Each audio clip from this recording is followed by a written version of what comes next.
मुंबईच्या अग्निशामक दलात अनेक वेळा आपण पाहिलं की रस्त्यांवरती अग्निशामक दलाचं वाहन आपल्याला पाहायला की तो पुरुष यंत्रचालक म्हणजेच अनेकदा ड्रायव्हर जे आहे ते आपल्याला पाहायला मिळाले। पण आता मुंबईच्या रस्त्यांवरती थेट कुठलीही घटना घडली तर प्रथम गाडी घेऊन किंवा अग्निशामक दल जे आहे ते महिला ज्या जाणार आपल्याला पाहायला मिळतात त्या म्हणजे पल्लवी समाधान पाटील यांची 18 जून रोजी जी आहे ती नियुक्ती करण्यात आलेली आहे अग्निशामक दलाकडून, ज्या यंत्रचालक म्हणून म्हणजेच ड्रायव्हर म्हणून नियुक्ती करण्यात आलेली आहे।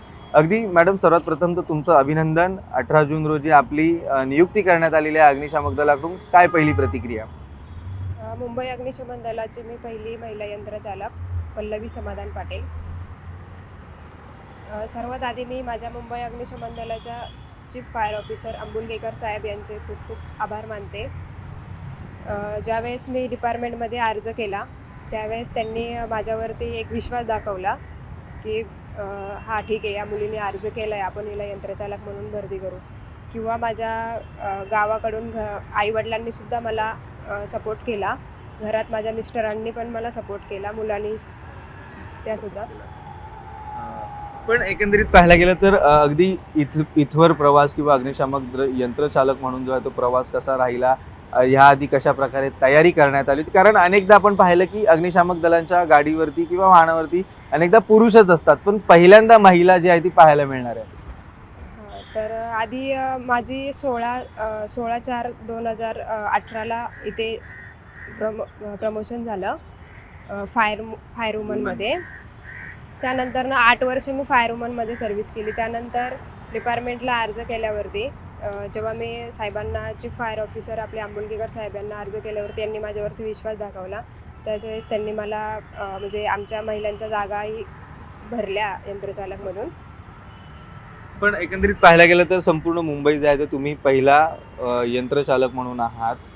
कशा प्रकारची तयारी जी आहे ती करावी लागते? कारण एक आवड निर्माण व्हावी लागते, कारण वाहन चालवणं, अग्निशामक दलाची जी गाडी असते ती खूप मोठी असते, अगदी 4000 ते 4500 लिटरच्या इतकं जे आहे ते पाणी, त्याचबरोबर यंत्रणा सोबत घेऊन चालणं, टीम जी आहे ती आपल्या या वाहनांमध्ये सोबत असते। कशा प्रकारचं तयारी जी आहे ती करण्यात आली होती किंवा एक आवड निर्माण असते जी, किंवा एक वाहन पहिलं कधी चालवलं होतं तुम्ही? याआधी मी गावी जेव्हा 10वीला म्हणजे 10वीपर्यंत शिक्षण घेतलं, त्यानंतर मला गाड्यांची आवड होती। त्यावेळेस मी 10वीच्या सुट्टीनंतर मी अशी 4 व्हीलर गाडी चालवायला शिकलेली। गाडीची मला आधीपासूनच आवड होती।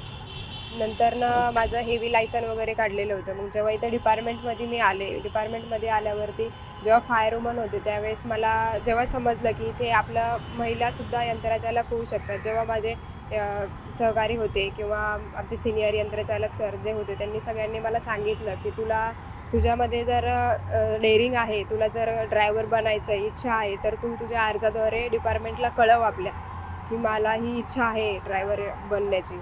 तसंच मी केलं, अर्जही केला डिपार्टमेंटला। त्यानंतर आमच्या जागा काढण्यात आल्या। त्याचप्रमाणे आम्हाला मागच्या वर्षी दिंडोशी आगारमध्ये 21 दिवस ट्रेनिंग देण्यात आलं। त्यानंतर डिपार्टमेंटच्या गाड्या 9 दिवस चालवल्या मान फायर इंजिन अशोक लेलँड। नंतर भायखळ्याला पंप क्लास झाला। जसं की आपण गाडी कॉलवरती घेऊन गेलो, नुसती गाडी घेऊनच नाही जायची, तर गाडी घेऊन गेल्यावरती आपल्याला तिथे गाडी आगीवरती पाणीही द्यायचं असतं, आपल्या गाडीमध्ये पाणी असतं, त्याचप्रमाणे पंप चालू करून पाणी पोहोचवायचं असतं। तर तेही आम्हाला प्रशिक्षण देण्यात आलं मला।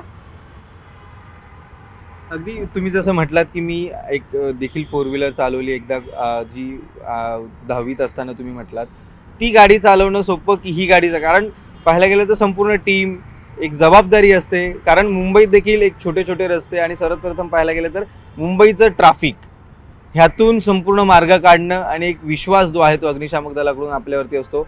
कशा प्रकारचं एक टफ किंवा एक जो मुंबईच्या रस्त्यांवरून वाट काढणं कसं वाटतं, म्हणजे टफ वाटतं? मुंबईच्या रस्त्यातून म्हणजे वाट काढणं म्हणजे खूप चॅलेंजिंग आहे। तर जसे छोटे छोटे रस्ते असतात नाही ते, तर त्याचप्रमाणे आपल्याला त्या छोट्या छोट्या रस्त्यातून गाडी काढायची असते, गाडीचं सायरन चालू असतं, हुटर चालू असतो। त्याचप्रमाणे आपल्याला आगीवर पोहोचायचं असतं खूप वेळेत, म्हणजे खूप लवकरच, कारण की आग काय आपल्यासाठी थांबत नाही, कुणासाठी 1 मिनिटसुद्धा थांबत नाही। आगीमध्ये एखादं कुटुंब अडकलेलं असतं, तेही आपल्या आतुरतेने वाट पाहत असतं की फायर ब्रिगेडवाले येतील, आम्हाला वाचतील। तेच आपण सगळं म्हणजे विचार डोक्यामध्ये ठेवून आपण आगीवरती गाडी घेऊन जायची असते। अगदी तुमची नियुक्ती झाल्यानंतर कुठली अशी घटना घडली की जिथे तुम्ही पहिल्यांदा गाडी घेऊन गेलेला आहात नियुक्तीनंतरची, असं कुठला इन्सिडेंट थोडंसं विस्तारमध्ये सविस्तर सांगाल? पाली हिलला इथे बँड्रा अग्निशमन केंद्रामध्ये पाली हिलला झाड पडल्याचा कॉल होता. तर तिथेही मी गाडी घेऊन गेली होते. त्यानंतरनं परत खार रोडला एक कॉल झाला झाड पडल्याचा आणि त्याच्यानंतरनं ते बँड्रा हिल तिथे एक पक्षाचा कॉल झाला होता. तर तोही कॉल केला मी. असे 5-6 कॉल केले मी तरी अटेंड. अगदी नियुक्ती झाल्यापासून तुम्ही जसं म्हटलं की 5 ते 6 वेळा तुम्ही मुंबईच्या रस्त्यांवरती संपूर्ण वाहन जे आहे अग्निशामक दलाचं यंत्र जे आहे ते घेऊन फिरलेलात. कुठल्या कुठल्या समस्या ज्या आहेत ते तुम्हाला आपल्या जाणवल्या किंवा टफ काय वाटलं ह्या संपूर्ण प्रवासादरम्यान 5 जे कॉल आले त्याच्यात? जेव्हा मी कॉलवर जाते तेव्हा रस्त्यावरती ट्रॅफिक खूप असतं. तर त्यातून मला गाडी काढायची असते. हे खूप मोठं चॅलेंजिंग आहे. पण त्याच्यामधूनही मी रस्ता काढते जसा पोहोचणं मार्ग हां. इच्छितस्थळी पोहोचणं. हां. पण एकंदरीत तुम्ही जसं म्हटलात की लवकरात लवकर पोहोचणं हे अग्निशामक दलाचं काम असतं किंवा एक वाट पाहत असतात जे संकटात अडकलेले असतात. कुठेतरी चॅलेंजिंग वाटतं किंवा कशा प्रकारे तुम्ही ह्यातून मार्ग काढता किंवा कारण गाडी चालवणं सोपं नसतं, कारण इतकी मोठी गाडी आणि इतकी मोठी यंत्रणा सोबत घेऊन जाणं किंवा एखादा कुठला इन्सिडेंट जो असेल जो तुम्हाला ह्या 5 ज्या तुम्ही केलेल्या आहेत आता घटना गेलेल्या आहात, कुठली एक इन्सिडेंट जे आहे तो तुम्हाला आयुष्यभर लक्षात राहील ह्या 5 घटनेमध्ये? जेव्हा मी पाली हिलला कॉलवरती पहिला झाड पडल्याच्या कॉलवर जात होते तर तिथे रस्ता चढाचा होता आणि खूप छोटा रस्ता होता. तर तिथे मला खूप चॅलेंजिंग वाटलं. तिथे मी म्हणजे माझ्या ह्याच्यामध्ये मी तशी गाडी पण काढली मी. ओके.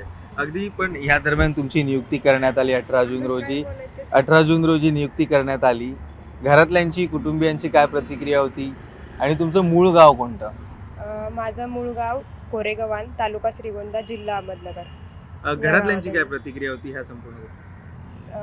आईवडिलांना तर खूप आनंद झाला, कारण की माझे वडील पहिले मिलिटरीमध्ये आर्मीमध्ये भरती झाले होते. त्यावेळेस माझ्या वडिलांना त्यांच्या आईवडिलांनी जाऊन नाही दिलं, शेती करण्यासाठी घरी ठेवलं. तर माझे वडिलांची म्हणजे इच्छा होती आम्ही सगळ्यांनी चांगल्या नोकरीला लागावं. त्यांनी आम्हाला शिक्षण दिलं चांगलं आणि प्रत्येक गोष्टीमध्ये माझ्या भावाला, बहिणींना आम्हाला म्हणजे पुढे जाण्याचे सपोर्ट दिला आम्हाला, की मला नाही करता आलं पण तुम्ही तरी शिका.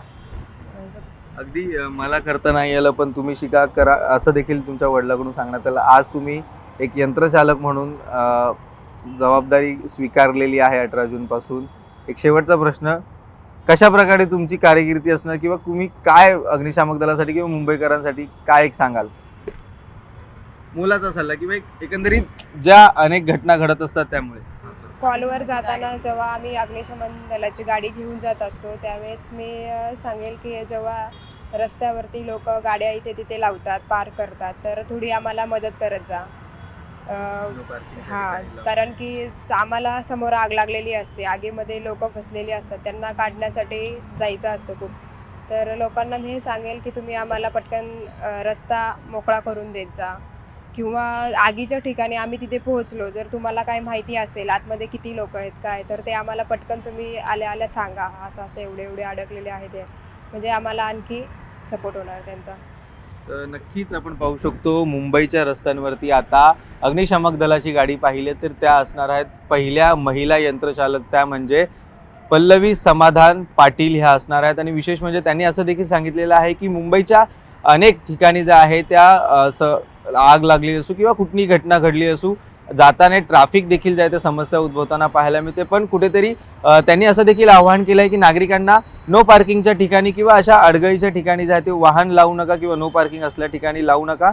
त्यामुळे जेणेकरून अग्निशामक दलाची वाहनं किंवा इतर संकटाच्या वेळी जे आहे ते जाणं सोपं राहणार आहे. त्यामुळे कुठेतरी आता पुन्हा एकदा पार्किंगसाठी किंवा वाहनधारकांना जे आहे एक टोला म्हणावा लागेल. आणि विशेष म्हणजे पहिला महिला यंत्रचालक म्हणून आता मुंबईला जे आहे ते अग्निशामक दलाला मिळालेलं आपल्याला पाहायला मिळालं. व्हिडिओ जर्नलिस्ट हर्षद गोरकासह श्रीकृष्ण आवटी, न्यूज 18 मराठी, मुंबई.